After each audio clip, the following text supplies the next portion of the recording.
사도 바울은 갈라디아 교인들에게 어리석다고 했습니다. 이것은 영적인 어리석음을 말합니다. 왜 어리석다고 했느냐 하면은 예수 그리스도께서 십자가에 못 박히신 것이 너희 눈앞에 밝히 보였기 때문이라고 했습니다.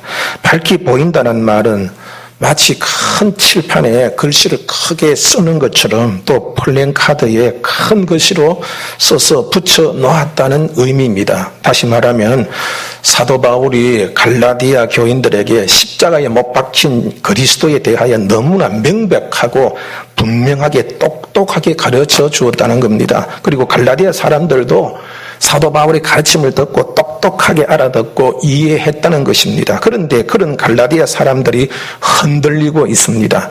누가 꾀었기 때문입니다. 꾀더냐라는 말은 헬라어 에바스케넨인데 거짓으로 이렇게 음흉한 눈으로 악을 가져온다 또는 악한 술책으로 타락시킨다는 뜻이 있습니다. 갈라디아 교회의 교인들을 꾀인 사람이 누구일까요? 곧 거짓 교사들입니다. 이단입니다. 거짓 교사들이 이단들이 갈라디아 교회의 교인들을 꾀어서 마귀가 아담을 깨어 타락시키듯이 그렇게 깨어내었다는 것입니다. 오늘날 대한민국 교회에서도 이런 일들이 일어나고 있습니다. 우리 교회에도 일어났습니다. 이단들이 교회마다 들어가 교인들을 꾀고 있습니다. 그러면 거짓 교사 즉 이단의 가르침은 무엇이었을까요? 거짓 교사들의 말에 의하면은 구원을 받으려면 율법을 지켜야 한다는 것입니다. 사도 바울은 어떤 말로 이단의 가르침을 반박하고 있느냐 하면은 구원을 받으려고 우리가 율법을 지켜 행한다면 도대체 예수님의 죽음이 무슨 의미가 있냐는 뜻입니다. 율법을 지켜서 구원을 얻을 수 있다면은 당연히 인간의 노력에 맡기면 되는데 왜 하나님께서 당신의 아들을 이 세상에 보내 온갖 모욕을 당하게 하고 십자가에 죽게까지 했느냐 이 말입니다. 그러므로 예수 그리스도께서 십자가에 죽으셨다는 것은 사람이 자기의 힘으로 자기의 행함으로는 도저히 구원을 받을 수 없다는 증거입니다. 갈라디아서 3장 11절에서도 하나님 앞에서 아무도 율법으로 말미암아 의롭게 되지 못할 것이 분명하니라고 말씀하고 있지 않습니까? 그렇다면 거짓 교사들이 행함으로 구원받는다는 가르침이 틀리다는 것은 너무나 당연한 일이 아니겠습니까? 그렇다면은 칠판에 크게 글자를 써준 것처럼 분명하게 갈라디아 교인들이 복음을 알았다면은 거짓 교사들이 그렇게 꾀일 때에 그러면 왜 그리스도가 죽으셔야 했습니까? 라고 한마디만 물었어도 저들은 더 이상 말을 하지 못했을 것입니다. 하나님이 공연히 예수님을 십자가에 죽게 하셨겠습니까? 하나님께서 실수하게 하신 것이겠습니까? 이런 생각조차도 하지 못한 자들은 정말 어리석은 자들이 아닙니까? 예수님이 십자가에 죽으셨다는 것은 우리 자신의 공로나 선행이나 그 어떤 열심으로도 의로워지거나 구원받을 수 없다는 것을 뜻합니다. 오로지 의로워지는 것을 예수님을 믿음으로만 가능한 것입니다. 하나님을 믿는다는 것은 하나님과 계약을 맺는 거예요. 이스라엘 백성은 시내산에서 모세의 중보로 하나님과의 계약, 언약을 맺었습니다. 그래서 하나님과 새로운 관계를 갖게 된 것입니다. 모세의 중보로 맺은 언약은 너희들이 이 말씀, 이 율법을 지켜 행하면은 너희들에게 은혜를 주고 구원을 주겠다. 내가 너희 하나님이 되어 주겠다는 조건입니다. 그러나 이스라엘 백성들이 이 언약을 지킬 수가 없었어요. 그러므로 의로워질 수도 없었고 자연적 하나님과의 계약은 깨어질 수밖에 없었습니다. 그래서 하나님은 새 언약을 주셨어요. 뭘 주셨다고요? 새 언약이에요. 그러니까 새 언약은 옛 언약, 모세가 중보가 되어졌던 이 옛 언약은 사람이 지켜야 되니까 그걸 지킬 수가 없어요. 그래서 하나님께서 새 언약을 주신 새 언약 하면 아예 하나님께서 지키게 만드신다는 거예요. 하나님께서 우리를 새롭게 만드셔서 우리의 심령을 새롭게 만들어가지고 그 마음에 율법을 심어서 율법을 지켜 행하게 할 수 있게 하겠다. 이게 바로 하나님의 새로운 약속입니다. 이걸 새 언약이라고 그래요. 여러분 이 새 언약을 성취시키러 오신 분이 바로 예수십니다. 구약적 옛 언약에는 모세가 하나님과 이스라엘 백성 간의 중보자 역할을 했지만은 새 언약에는 예수님이 사람과 하나님과의 중보자 역할을 하십니다. 히브리서 12장 24절에 새 언약의 중보자이신 예수와 및 아벨의 피보다 더 나은 것을 말하는 뿌린 피니라, 그렇게 말씀하고 있어요. 그래서 예수님이 모든 사람이 대표로 하나님 앞에 나아가 십자가에서 죄를 대속하심으로 의롭다함을 얻게 하신 것입니다. 그래서 예수께서 최후의 만찬 때 제자들에게 이 잔은 내 피로 세우는 새 언약이다 라고 말씀하신 것입니다. 이렇게 의롭게 된 자들에게 성령이 임하셔서 말씀을 기억나게 하시고 깨닫게 하여 능력을 주셔서 말씀을 지켜 행하게 하는 것입니다. 이렇게 하나님이 영이 함께 하시며 우리를 저 천국까지 인도해 주시는 것입니다. 이것이 바로 구원입니다. 이것이 은혜입니다. 이렇게 예수님과 성령으로 인해 하나님 약속하신 새 언약이 성취된 거예요. 이해가 되십니까? 이 새 언약을 이해하셔야 돼요. 이단들이 새 언약과 자꾸 들거든요. 새 언약은 성취된 겁니다. 예수님께서 이루어진 겁니다. 지금 시간이 많지 않아서 자세하게 설명할 수는 없는데, 옛 언약은 사람이 하는 거고 새 언약은 사람이 할 수 없으니까 하나님이 주관하는 거예요. 성령으로 하나님께서 죄도 하나님이 사하게 하시고, 우리의 인간의 율법을 지켜 행하는 것도 하나님이 영이신 성령을 통해서 하게 하신 겁니다. 옛 언약과 새 언약은 다릅니다. 이걸 확실하게 기억하시기 바랍니다. 그러면 우리가 하나님과 새 언약을 맺으려면은 어떻게 해야 됩니까? 바로 예수님과 계약 언약을 맺는 겁니다. 예수님은 하나님께서 우리의 죄를 사하시기 위해서는 중보자시요 그리스도시요 살아계신 하나님이십니다. 예수님을 나의 대표로 나의 구세주로 모시겠습니다라고 마음으로 거짓 없이 예수님과 나와 이렇게 계약을 맺는 것, 언약을 맺는 것, 이게 바로 예수를 믿는 겁니다. 그렇게 예수님을 믿는 것이 곧 하나님을 믿는 것입니다. 요한복음 14장 1절에서 너희는 마음에 근심하지 말라. 하나님을 믿으니 또 나를 믿어라. 하나님 앞에 나아가려면 반드시 예수님을 믿어야 됩니다. 그래서 하나님을 믿는 것은 곧 예수를 믿는 것이요, 예수를 믿는 것이 곧 하나님을 믿는 것입니다. 요한복음 1장 12절에서도 영접하는 자 곧 그 이름을 믿는 자들에게 하나님의 자녀가 되는 권세를 주셨다고 했습니다. 예수님을 마음으로 믿고 입으로 시인함으로 이제 예수님과 계약이 성사되는 겁니다. 여러분들, 계약은 언제부터 효력이 발생돼요? 도장을 찍을 때부터 시작됩니다. 누구든지 예수를 마음속으로 믿으면 그때부터 효력은 시작됩니다. 십자가에 여러분 달린 한편 강도가요, 예수를 믿는 그 순간 구원받아 버렸어요. 예수를 믿는 그 순간 효력은 발생합니다. 믿을 때 예수님과 영적 연합이 됩니다. 예수님과 한 몸이 됩니다. 에베소서 2장 5절 6절에 보면 허물로 죽은 우리를 그리스도와 함께 살리셨고 또 함께 일으키사 그리스도 예수 안에서 함께 하늘에 앉히시니라고 했어요. 예수님이 십자가에 죽으실 때 우리도 함께 죄에 대해서 죽어버린 것입니다. 그리고 예수님이 부활하심으로 우리도 부활할 수 있게 된 것입니다. 그리고 예수님이 하늘에 오르셨으므로 우리도 하늘에 오르게 되는 겁니다. 그러므로 예수님을 믿는 자는 이미 구원을 받은 자입니다. 우리가 그의 계약을 깨지 아니하는 한 예수님은 나의 구주가 되어 주십니다. 여러분, 마음으로 믿고 입으로 시인하셨지요? 예수님과 계약을 맺으셨지요? 언약을 맺으셨지요? 그러므로 여러분은 이미 구원받았음을 믿으시기 바랍니다. 이것이 새 언약입니다. 새 언약은 하나님 주신 언약이요, 예수님과 우리와 맺은 언약입니다. 새 언약은 구원의 완성입니다. 우리는 이미 구원받았지요? 새 언약은 하나님의 교회 안상홍 2단이나 신천지 이만희가 주는 언약이 아닙니다. 저거들이 새 언약이라고 그래요. 아닙니다. 새 언약은 예수님이 이래서 성취된 것입니다. 그런데 죄의 사함을 받거나 하나님의 자녀 되는 것, 그리고 천국 가는 것은 영적인 일이기 때문에 사람들이 실감하지 못해요.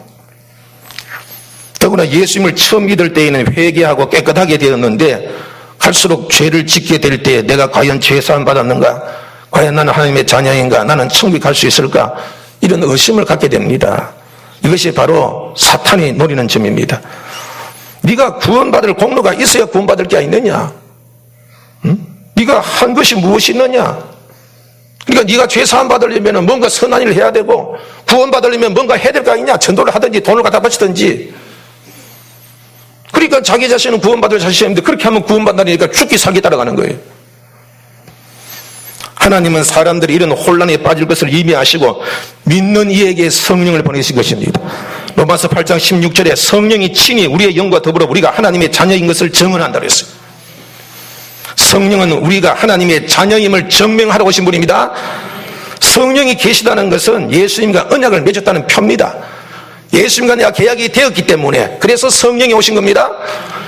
예수님을 믿어서 죄사함 받았기 때문에 성령이 오신 겁니다. 여러분들, 성령님 하나님은 하나님이신데 어떻게 죄 안에 들어오십니까? 죄사함 받아야 들어옵니다. 그리고 성령님은 새 언약대로, 새 언약이 뭐라고 그랬어요? 새 언약. 너희들은 못한다. 너희들은 죽어도 깨나도 이 말씀을 지킬 수가 없어. 새로 의로워질 수가 없어. 그러니까 내가 의롭게 만들어줄게. 그리고 네 속에서 말씀이 나와서 그렇게 말씀대로 살아가는 거야. 그게 새 언약이지요. 그래서 우리는 우리 죄를 스스로 사할 수 없어요. 그래서 예수님이 오셔서 우리 죄를 사하신 거지요. 또 우리가 그 말씀을 지켜 행할 능력이 없어요. 그러니까 성령님이 오셔가지고 우리 속에서 말씀을 생각나게 합니다. 기억나게 합니다. 회개하게 합니다. 인도해 주십니다. 천국까지. 이게 바로 새 언약입니다. 갈라디아 사람들도 분명 예수를 믿었을 때 성령을 체험했습니다. 은사도 받았습니다. 그런데 그 후에 거짓 교사가 와서 행함이 없으면 구원을 받지 못한다고 합니다. 그래서 구원받기 위해서 거짓 교사들이 가르친 대로 행해야 한다고 합니다. 여러분, 이 말은 거짓말입니다. 갈라디아 사람들은 거짓 교사들이 오기 전에 이미 성령 받았지요.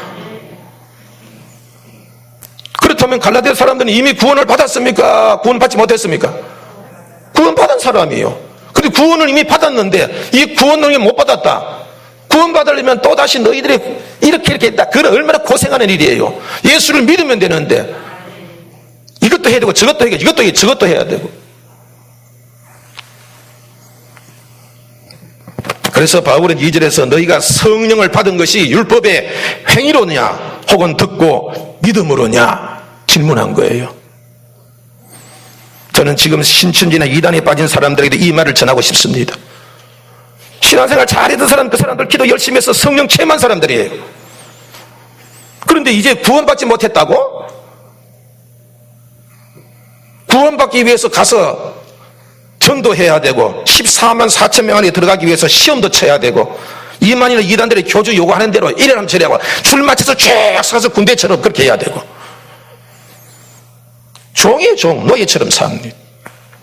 얼마나 여러분 어리석은 일입니까? 자기가 받은 그 구원조차도 잃어버리고 여러분 엉뚱한 노예되고 종되어서 살아간다입니까? 자유인이 되었다가 종으로 타고 있는 얼마나 어리석은 자입니까? 여러분, 우리는 구원받은 자입니다. 구원받은 자입니다. 예수님을 믿음으로 구원받은 자는 것은 확신한다면 절대로 이단에게 미혹당하지 않습니다. 그리고 구원받은 표는 성령입니다. 그러면 성령님과 계속 교제하는 사람은 구원의 확신을 가질 수 있습니다. 에베소서 4장 30절에 하나님의 성령을 근심하게 하지 말라. 그 안에서 너희가 구원의 날까지 인치심을 받았느니라. 근데 우리 대부분 이제 성도들이 바쁘다, 힘들다 그래가지고 자꾸 기도 안 해요. 기도 안 하고 세상이 자꾸 근심하다 보니 하는 멀어져요. 그러니까 자기 자신도 자신감이 없는 거예요. 진짜 내가 구원받았나? 또 자꾸 멀어져요. 또 이게. 그래서 여러분들, 우리가 구원에 확신했으면 반드시 성령과의 교제가 여러분 계속 일어나야 됩니다. 그것 없으면요, 성령의 교제가 없으면 구원의 확신이 자꾸 줄어들어요. 사탄이 그렇게 침투하는 겁니다.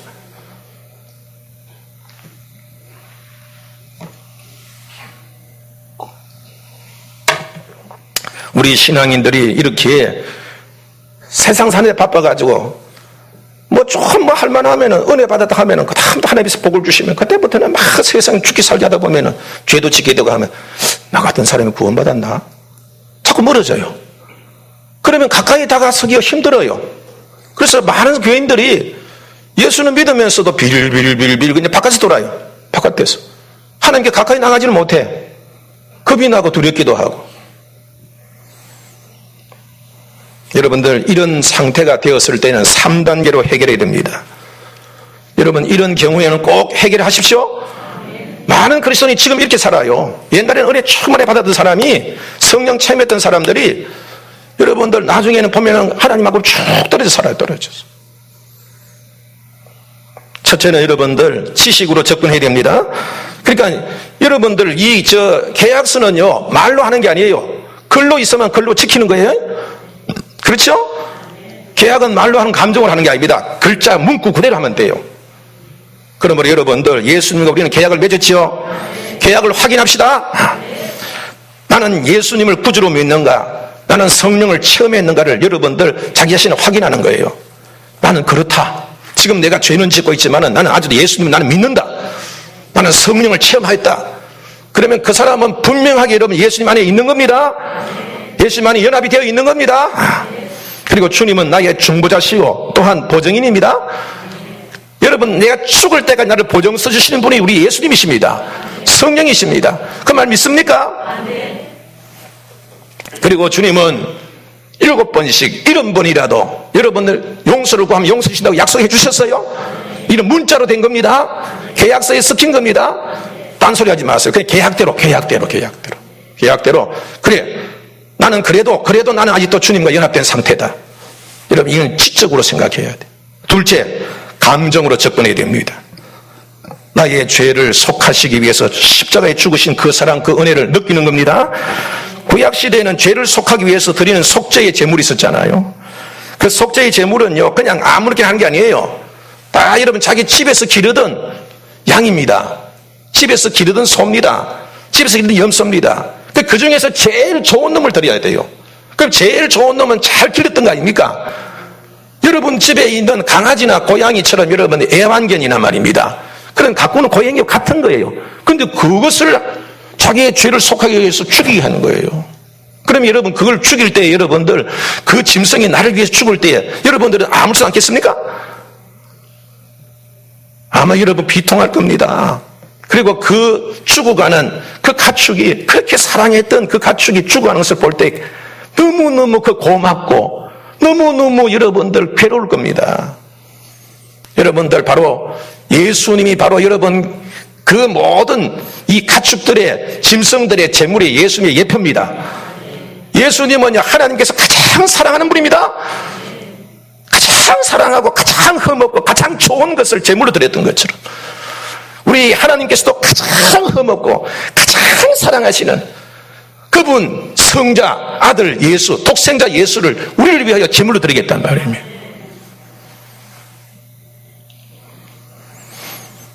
여러분들, 예수님은 우리의 죄를 속하셨지만요, 지금도 하늘에서는 우리의 죄를 위하여서는 아버지께 변호해야 됩니다. 왜? 우리 죄를 사해야 되니까. 하나님 아버지께 우리의 죄를 사해달라고 변호해야 돼요. 히브리서 5장 7절 보면 그는 육체에 계실 때에 자기를 죽음에서 능히 구원하실 이에게 심한 통곡과 눈물로 간구와 소원을 올렸고 그의 경건하심으로 말미암아 들으심을 얻었느니라. 오늘도 우리의 죄를 가지고 주님 앞에 나아갔을 때 주님께서 우리의 죄를 사하시기 위해서 여러분 통곡과 눈물로 하나님 앞에 여러분들 변호한다 이 말이에요.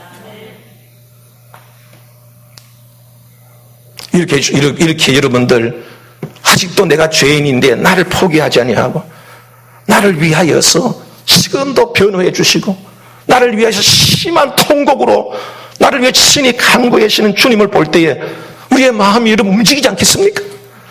우리의 마음이 감동이 되지 않겠습니까? 우리의 마음이 감사되지 않겠습니까?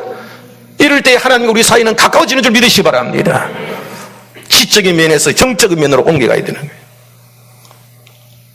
세 번째는 의지로 마무리해야 됩니다. 그렇게 아끼며 사랑하던 가축이 자기의 죄로 죽는 것을 볼 때 어떤 마음이 들까요? 야, 참 편리하다. 야, 또 이놈 키웠다가 내 죄지면 또 죽여버려야지. 그럴 사람이 있겠습니까?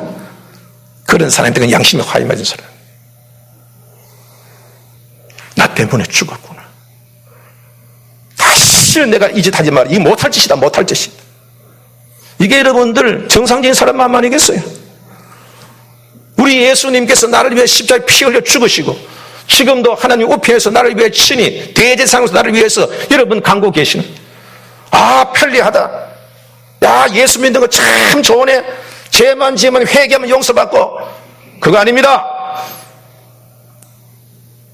여러분 죄를 지었고 사함받을 때마다 주님은 십자가를 지는 고통을 또 겪으셔야 돼요. 그러면 여러분 주님의 십자가를 바라보고 주님 고맙습니다. 이 못할 짓입니다. 나를 위해 주님 대신 또 죽으시다니 다시는 이 짓 못하겠습니다. 여러분 이렇게 의지적으로 바뀌어질 때에 여러분, 회개에 합당한 열매를 맺고 성령의 열매를 맺는 줄 믿으시기 바랍니다.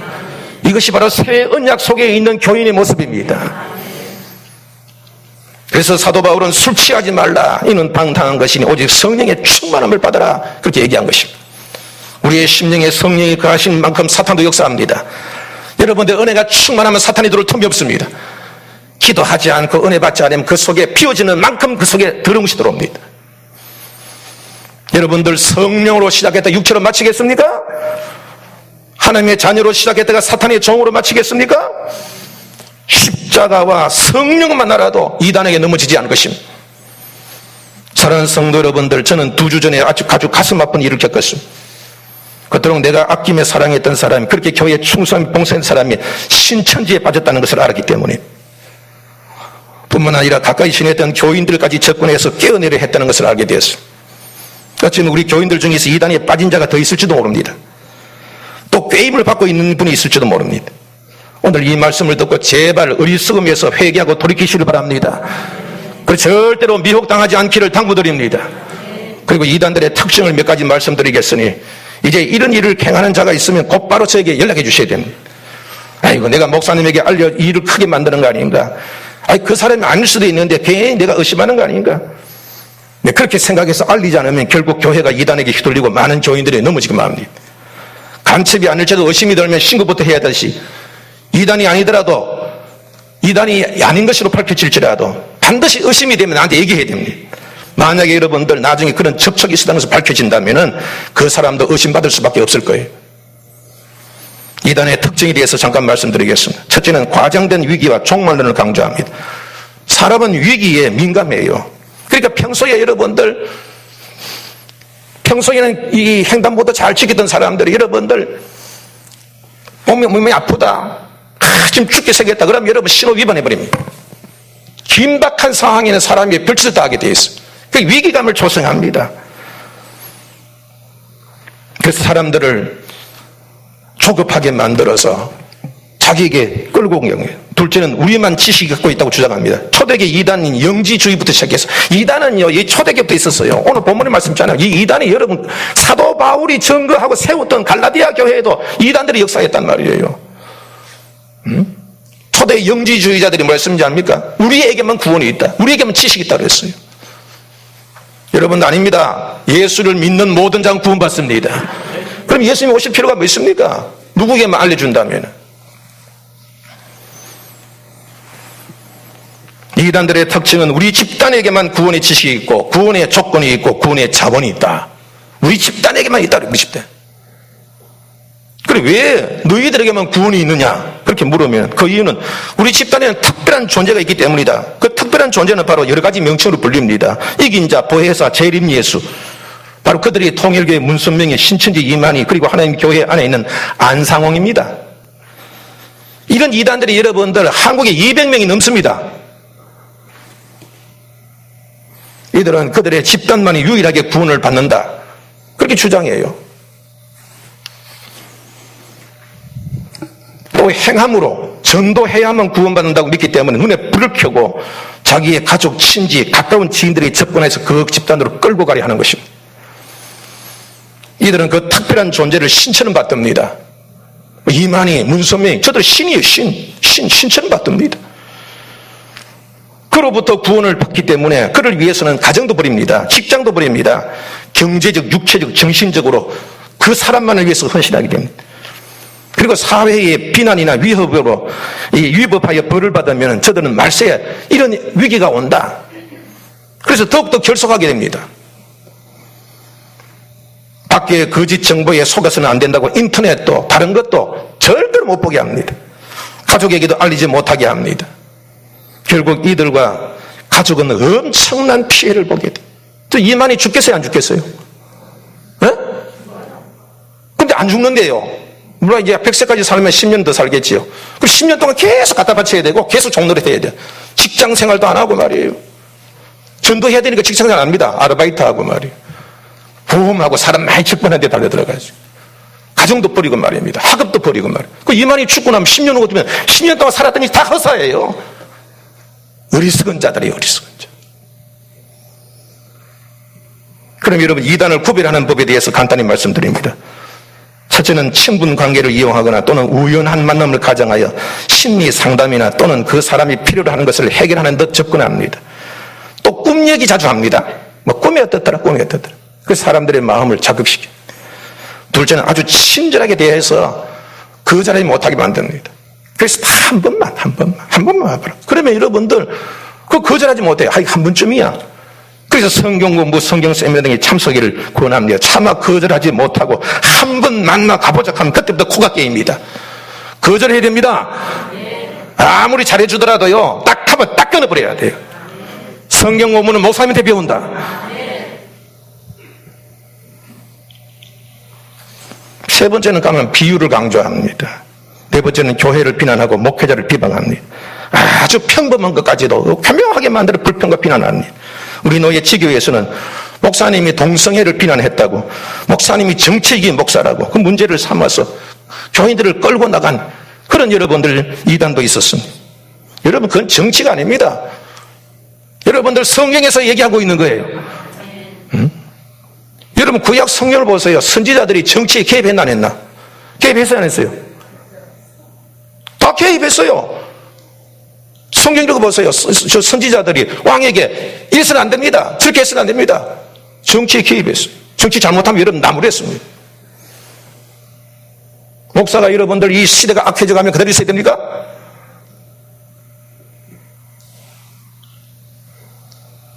이 사회의 악과 여러분 나쁜 것을 밝히는 것이 교회예요. 성경에서 가르친 대로 얘기해. 성경에서 동성애가 잘못됐다고 하면 잘못된 것이 성경에서 얘기하는 거 우리 지켜야 돼요. 이 야당 여당이 문제가 아니에요. 우리는 예수당이 돼야 돼요.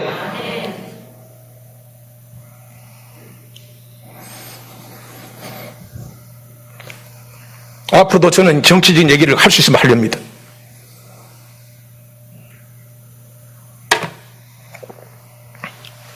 성경이 아닌 것은 아닌 거예요. 여러분들 잘못 뽑아가지고 여러분들 동성애를 지지하면서 뽑아놓으면 앞으로 계속 우리는 싸워야 되잖아요. 이번 선거에는 여러분들 정말 예수님 참 믿는 사람이 되기를 우리 기도해야 됩니다. 그 사람이 입법기관. 그 사람이 법을 만드는 사람들이라. 법을 잘못 만들어 보면 우리는 평생 우리는 여러분들 법을 어기는 사람이 되고 말아요. 하나님의 말씀을 지키고 하나님의 말씀대로 살아야 돼. 법을 지키는 위법자가 된다 이 말입니다.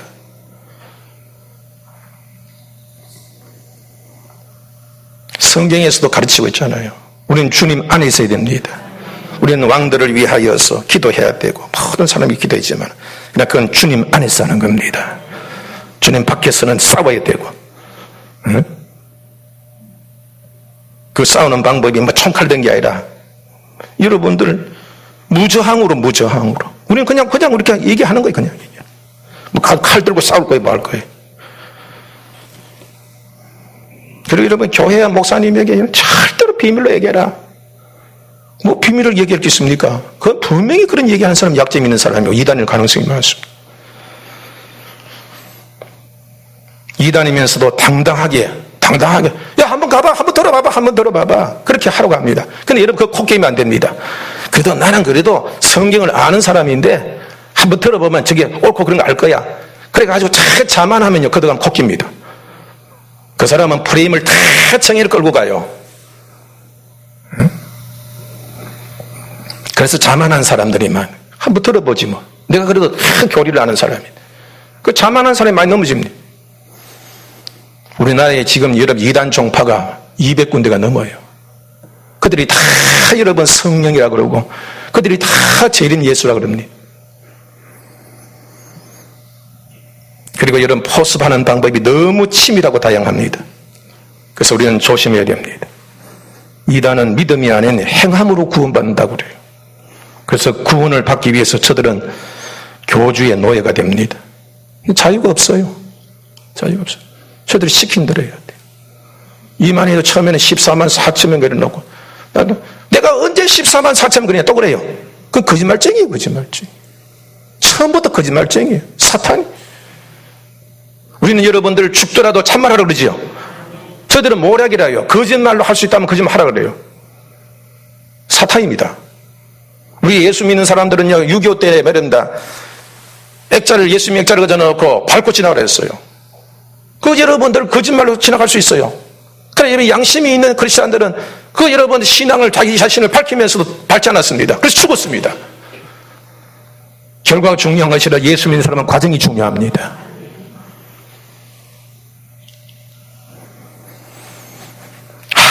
나는 마음이 너무 아파요. 우리 썩은 자, 성령을 받아서 그렇게 은혜 받고 봉사했던 사람이 어찌 성령 없이 육체로 마치느냐? 누가 그를 깨서 그렇게 만들었느냐? 누가 깨드냐? 여러분들 그 누가 깨더라도 그리스도께서 십자가에 못 박히신 것을 기억하시기 바랍니다. 행함으로 구원받는다면 예수님 오실 필요가, 십자가 지을 필요가 없어요. 우리가 믿을 때에 우리가 할 수 있는 것은 믿는 것밖에 없어요. 믿을 때에 하나님은 나를 새롭게 만들어주시기 위해서 성령을 보내십니다. 성령 받은 것이 구원의 표입니다. 할렐루야. 내가 여러분들 구원받는 거 아닙니다. 주님이 구원하게 하시는 겁니다. 절대로 내가 힘으로 하는 거 아닙니다. 예수를 믿으면 됩니다. 우리의 구원의 표는 성령이십니다. 그래서 여러분들이 이 성령이 우리의 믿음의 표입니다. 구원의 표입니다. 하나님의 자녀의 표입니다. 그러므로 여러분 이 성령을 놓치지 않기를 바랍니다. 늘 성령과 교제를 힘쓰시기 바랍니다. 성령과 멀어지면 아까 얘기했던 3단계, 내가 예수 안에 있는가를 시험해보고 다시 예수께로 돌아가시기 바랍니다. 회개의 열매를 맺고 성령의 열매를 맺으시기 바랍니다. 그 다시는 그런 죄에 대하여서 범하지 않도록 마음의 결단을 하심으로, 그러므로 하나님은 우리들이 진정한 그리스도인이 되기를 바랍니다. 여러분들 이 마지막 때 약한 시대에 끝까지 믿음을 지켜야 됩니다. 은혜 충만한 여러분이 되기를 바랍니다. 말씀과 기도를 잃으면 안 됩니다. 그래서 은혜를 지속해야 돼요. 은혜 받지 못하면 마음속에 불평과 원망이 생기고요, 이단의 꾀임 넘어가요. 사탄은 항상 불평과 원망 속에 삭듭니다. 그래서 여러분들 성령의 충만함을 받아야 되는 거예요. 성령과 머리만 안 됩니다. 날 깨어서 말씀 읽고 기도하고, 힘들어도 그게 힘들어도 어려워도 해야 돼요. 그래서 성령과 계속 교제를 하면은 내 속에 구원의 확신이 있고, 구원의 확신이 있으면은 두렵지 않아요. 할렐루야? 흔들리지 않아요. 뜻을 정하고 살면은 하나님께서 인도해 주셔요. 그게 바로 승리하는 길이요, 복받는 길입니다. 여러분 이 끝까지 이 믿음을 지키시고 충만한 은혜와 은사로 더 행복해지시고 또 많은 사람들에게 이 행복을 나누어주는 복된 여러분들이 다 되시기를 주님의 이름으로 축복합니다. 기도하십시다.